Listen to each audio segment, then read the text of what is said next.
Thank you. Thank you. So great to be here at the virtual Expo. It's not the same as being with you in person, but Zoom is a wonderful thing. Zoom has brought us together across Kenya in ways we wouldn't have expected. We have 2 research camps, and it's helped us all stay together across the country. We've also learned some fancy tricks, and hopefully we're going to be able to show some of these off to you today. We're slightly racing the sunset, so fingers crossed that we can do this for you. Welcome to Elephant Hour. We're going to spend Elephant Hour split into 2. We're going to spend the first half talking about elephant tracking, why we do it, how we do it, and that's going to be hosted by Nelson Mwangi, one of our superstar researchers.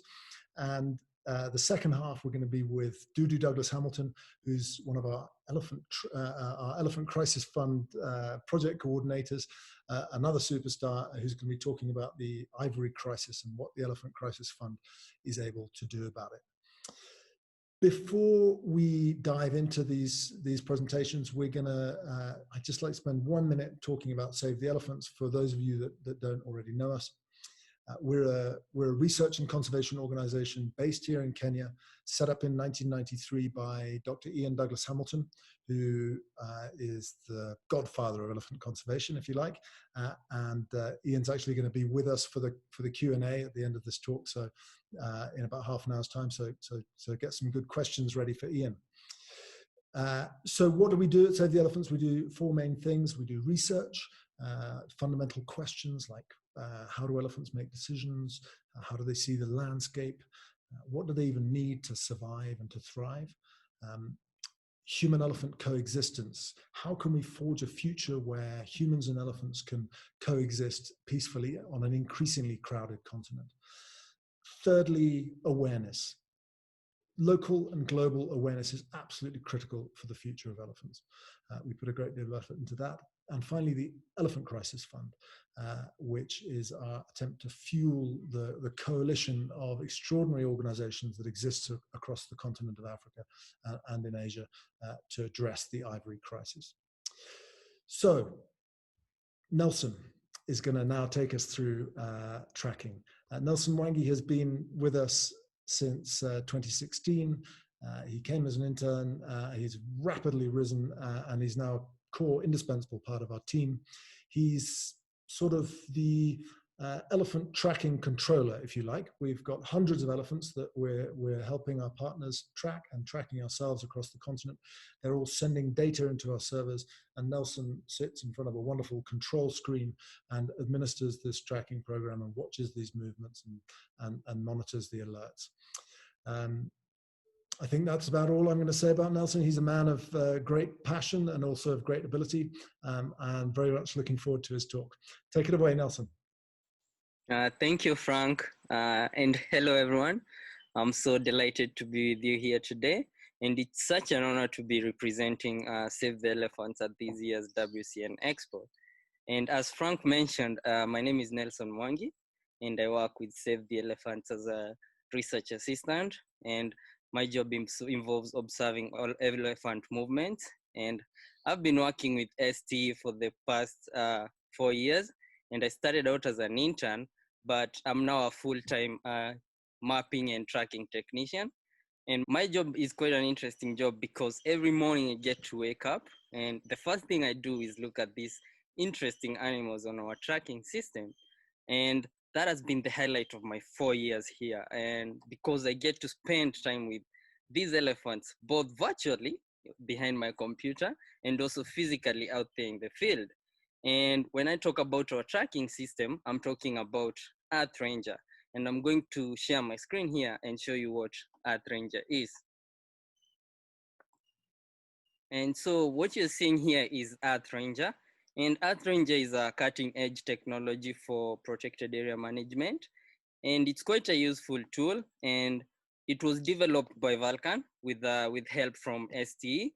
Very good collaboration that was actually based on our very initial tracking system that dates all the way back to 1998.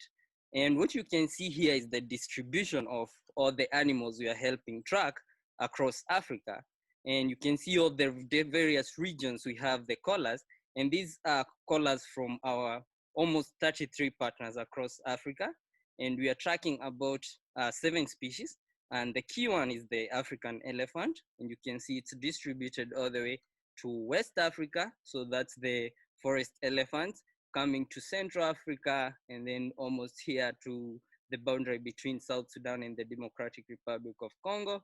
We're also working with our very key partners up in the north, the Smithsonian Institute. We are tracking Smita oryx up here in the north. And then we have elephants all the way down south in South Africa. And these elephants we are tracking with our very good friends, the Elephants Alive project. And you can see here, the internet is quite unstable, so you can see the elephants here. But basically we have elephants in the Kruger National Park and the APNR. And then closer to home, we're working with Kenya Wildlife Service to track elephants all across Kenya. And all these are all the elephants we work with Kenya Wildlife Service to track. And I'll just zoom into one of the most interesting females that we are tracking, and her name is Koya. So we collared Koya about 2 years ago, in this area here. And initially we thought, oh, Koya has a very small range, but suddenly two months ago, I think, she started moving, went up north about 200 kilometers to this area here called Marsabit National Park. And that's an area we haven't seen another elephant go, any elephant we have collared for the past almost 15 years. The last elephant we saw go up there and come down was Shadrach, who we collared in 2005. But it's interesting to see Koya go all the way up. And this area here is quite a harsh landscape, but it's so breathtaking. And it's so amazing to see Koya do this trip. It just shows us that she's getting confident and she feels safe to go all the way north. And we're really hoping to protect this corridor. And that's the story of Koya, and we're keeping an eye on her. She has made the trip 3 times in a span of 3 months. So she's very interesting and looking forward to her further movements. And so I'll show you a picture of Koya that was taken by our CEO, Frank, when he was on a patrol. And what you see here, this is Koya. So you can see Koya here with her collar. She's quite a beautiful elephant. And so we'll keep you up to date with whatever movements Koya is doing. And so data like this is very important in showing us the landscape from an elephant's point of view, an elephant's perspective. And this has helped, in knowing where to put corridors. And when we show this data in the form of maps and also in using these tracking systems, the tracking app, we can be able to work with the community and the government to secure these corridors and key areas. And other than tracking elephants remotely from a point, from afar, we also track elephants very intimately, very close to them. And I'm going to take you to where we're actually based, and that's Samburu National Reserve and Buffalo Springs National Reserve. And our camp is in this cluster here, you can see. So what you see here are all the dead collars, the dropped collars, and you can see our vehicles too. And then close by, just close to us, you can see Aden. Aden is from a very important family. We've been studying this family for the past 27 years, and we have come to know them at the very, high level of relationship, and we are so close to them as a research team. And actually, I can see one of the people who has been studying the royals, close to the royals, and that's David Dublin. So David Dublin is our head of field operations, and I think David knows elephant behavior more than almost everyone else in Africa. And David he heads our operations up here in the north. And I'll just zoom in to see how close he is to the royals and to Aden. I can see his vehicles is almost overlapping with Aden's trucks. So I'll just zoom in, and then we'll try and get in touch with David out in the field. So we have pretty good internet considering how remote we are, but it's no guarantee that we're going to get him. But let's try. Okay. Hello, David. Can you hear me? Hi. We are here at the WCN. Can you update us on what's happening out there? I can see you with the Royals. Hi.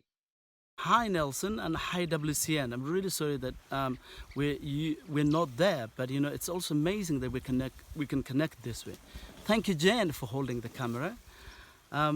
We have Aden here and the Royals, and we've been studying these elephants for the last 25 years to deepen our understanding on their behavior and movement. Can you explain how you do this? We know about 500 to 600 elephants individually, although we have about 1,000 elephants that are individually recognized in our study.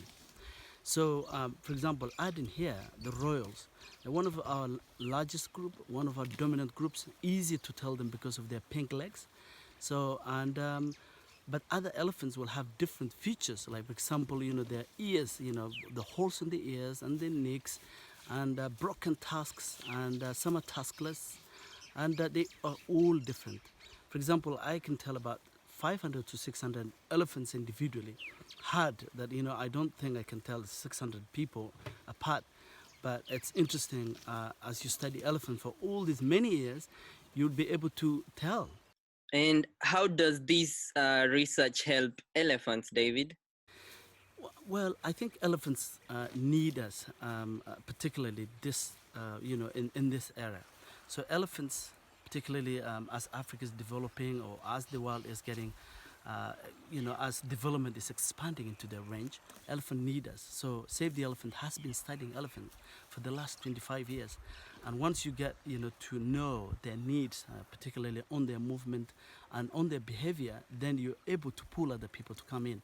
So for example, in our data, we have these amazing corridors that has been established over a long period of time. So we have to rally people behind, we have to rally communities behind so that we try and save these corridors. And how do you do that? Because about 75% of wildlife live outside protected areas. We have to win people's hearts and minds, and through different ways, employment, scholarships that we actually do, and also interest people, excite people with elephant stories that are amazing because there's so much stories to talk about elephants. So we have to win people's hearts and minds through different ways. It could be variety of things that I've just said, but we must protect elephants by all means, by protecting their corridors, by making sure that we know their needs. And David, can you tell us some of the most important personal introductions to elephants that you've made over the years? Elephant is such charismatic animals. They're such interesting animals. They're such amazing animals that you can so quickly fall in love with them through what they do. Like no human being in the planet, as soon as they see baby elephants playing just like our own elephants, would not fall in love. So we had Yao Ming, one of the best basketball players, coming to look at the elephants, and it was it was easy for him to just fall in love with our amazing Samburu elephant that would literally, you'd almost touch them as wild as they are. So Yao Ming was here, and he, after seeing all these amazing creatures, he went back to China, trying to join other people to try and help to secure the future for elephant by stopping the ivory trade, or working with other groups to try and stop this. Bill Clinton was also here, and he also very quickly, got relaxed around elephants. There were so many elephants around us, and for 1 minute it was, are we safe? Are we safe? But we were very safe because he got relaxed and he took his camera out, start enjoying. So elephants are these creatures that as intimidating, as big as they are, it's so easy for one to come very closely in terms with them by just enjoying, because what they do, it's so interesting, their behavior, their how they do their thing, how our mothers protect the babies and how the babies play just like all our babies. So you quickly forget about the big animal and just get interested with their behavior. So it's amazing. That's great, David. I'm afraid we've run out of time, but it's so great to see you, and all the best to the elephants out there. Well, thank you, Nelson. Thank you to all our WCN. Thank you to all our supporters. I hope as soon as the world opens and COVID is under control, you can all come and visit us and just enjoy what you're watching behind me here. Thank you and bye. That's how we saw stop tour of the North. I hope you enjoyed that trip. There's so much I could tell you about the community work and our education work up in the North, but sadly no time. So what I'm going to do, I'll take you down to Servo and show you another research center and the different things we have down there. So I'll take you back down to Earth Ranger. And so this is the Servo ecosystem, quite different from what we have up in the North. So in the North, you have wildlife and elephants interacting with nomads and livestock. But down in Servo, it's quite different. And this is actually where I started my very interesting and good internship with STE. And the issues here are so different because we have the big railway line, the standard gauge railway, that was constructed between the two national parks, dividing it into two. And so the Kenya Wildlife Service came in and asked for help to study this ecosystem and the impacts of the standard gauge railway on elephant movements. And so we deployed laticolars to help understand this movement. And we deployed them on males and females. And we just wanted to know whether the elephants are actually using the underpasses. Another thing we wanted to know is the impacts of this railway on the human-elephant conflict down there, and also the settlements that are coming up along the edges of the park and also along the standard gauge railway. And I'll zoom into Sagala Hill. So this hill here, it's where we have our Elephants and Bees project, and it's led by a very amazing Dr. Lucy King. And she's our inspiring head of human-elephant coexistence. And I'll try and get in touch with her. And also, I forgot to mention, if you haven't watched her TED Talk, please do. It's amazing. Let's try and get in touch with her. Hi, Lucy. Hi. Oh, there she is. Hi. Hi Nelson, and hi everyone at WCN. Thank you so much. It was great to hear your stories, Nelson, and we miss you down here in Servo. Nelson was a great intern here. He did a project on local indigenous knowledge of the community here, and so his work was very helpful for us. We really miss him. Nelson, you'd really see some changes if you came back here. It's been such an amazing few years expanding the projects. I'm standing right now on the edge of Sagala community, only about 1 kilometre from the border of Servo East National Park. And it's the elephants that come out of Servo into the community lands here that we're working with and really studying new methods to improve human-elephant coexistence. You can see one of our methods behind us here, which is one of our elephant watch towers. And these are big platforms that rangers, community members, farmers and ourselves can go up, identify where the elephants are in the community, and that helps direct efforts to either send rangers cars in or to put new deterrents in certain farms that the elephants are going to all the time. So these 4 towers have gone in, and several were sponsored by WCN partners. So thank you so much, and we hope you'll be able to come and visit us and come up them, because they have a fantastic view of the community here. And if the elephants do manage to come in, and we actually have an elephant, a collared elephant right now on the other side of the road, and she's called Mwangi. We've been watching her today. I hope she's not going to come in tonight. But if she was to come in over the road into the community, she would come across a lot of new deterrent methods that we're working on. The number one method are beehive fences, and we've been using these for a number of years now. They're an amazing fence that we designed that interlinks beehives one to the other, interconnected with a piece of wire. If the elephant tries to push the way through, they release the bees that disturb the elephant, possibly sting them, and the elephants run away. So these beehive fences are really working to reduce the conflict by keeping elephants out, boosting pollination, and of course creating incredible elephant-friendly honey, which the farmers are selling. So these are fantastic, but not every farm is ideal for a beehive fence. So we have a lot of other deterrent methods going on, including the use of olfactory and acoustic deterrents. We're also using non-palatable crops, so crops such as sunflower, moringa, chilies. These are crops that elephants don't like to eat, and they're very good for bees as well because they have beautiful flowers. So we're really focusing our efforts on this whole toolbox of options to increase human-elephant coexistence. And at the heart of it are the women of the community. We've just finished building a huge women's enterprise centre, which has all different technical rooms and a training hall. And the women are going to be helping us with production of all the different sunflower oils, chili oils, honey, of course, lip balms. and we're really excited about this project. They're also going to be sewing our bee suits, which is a really fun addition. So instead of buying them from overseas or in Nairobi, we're going to get the women making bee suits for the farmers in the community with all the sewing machines that we're installing. So despite COVID and all the challenges we've had this year, it has been one of the most difficult years. It's also very dry and we're desperate for rain. We really are managing to do the best of it, and we couldn't have done any of it without WCN and all of your support, all of your network. We are so grateful, particularly this year. It's been a tough year, we won't lie, but we're still here and we're going to try our hardest because it's only getting worse for elephants and harder for elephants, and we have to be here and continue this effort towards coexistence. We just can't stop. So thank you again for all your support. Please come and visit us. Come up the tower, there's a fabulous view at the top, and we hope to see you again soon. Have a fantastic event. Bye for now. Okay, bye. Wonderful to see you, Lucy.